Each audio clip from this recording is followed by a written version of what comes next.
Hello Andy, I'm again back with the one of the interesting and tasty recipe. Adi kuda healthy recipe. That is nothing but seafood carrot pasta. చాలా టేస్టీగా ఉంది. అందుకే నేను కూడా taste చూసాను. నాకైతే అది టేస్ట్ చేయంగానే మనం తీసుకునే క్యారెట్ సూప్ ఎంత బాగుంటుందో దానికంటే కూడా రిచ్గా ఉంది. ఎస్పెషల్లీ పిల్లలు అంత ఇష్టంగా తినరు కదా క్యారెట్ అలాంటివి. సో అలాంటి పిల్లల కోసం ఇది గుడ్ ఆప్షన్ అనమాట. కానీ మా పాప బాగా తింటుంది. కానీ పాస్తాలో ఎన్ని వెరైటీస్ చేసుకోవాలి, టమాటో రెగ్యులర్ బోర్ కొట్టేస్తుంది అని చెప్పి ఇలా రకరకాలు తయారు చేశాను అనమాట. టేస్ట్ అయితే చాలా బాగుంది అండ్ తక్కువ ఇంగ్రీడియంట్స్తో తక్కువ టైంలో చాలా ఈజీగా ఫాస్ట్గా క్విక్గా హెల్దీ వే అనమాట ఇది.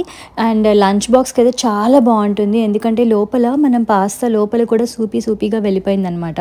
సో అందుకని టేస్ట్ బాగుంది. సో ఇంకా రెసిపీ ట్రై చేయాలనుకుంటే కమెంట్ సెక్షన్లో ఇంగ్రీడియంట్స్ అవన్నీ కూడా మెన్షన్ చేసి ఉంటా. ఒకసారి చెక్అవుట్ చేసి ట్రై చేసేయండి. అండ్ బోల్డ్ అని రెసిపీస్ నేను పెడుతూ ఉన్నాను. పాస్తా వెరైటీస్ కానివ్వండి, రైస్ వెరైటీస్ ఇవన్నీ కూడా పెట్టాను. ఒకసారి మీరు కూడా మీ పిల్లలకి ట్రై చేయాలి అనుకుంటే లంచ్ బాక్స్ ఐటమ్స్ రెసిపీస్ అన్నీ కూడా ఇది పర్ఫెక్ట్ పేజ్.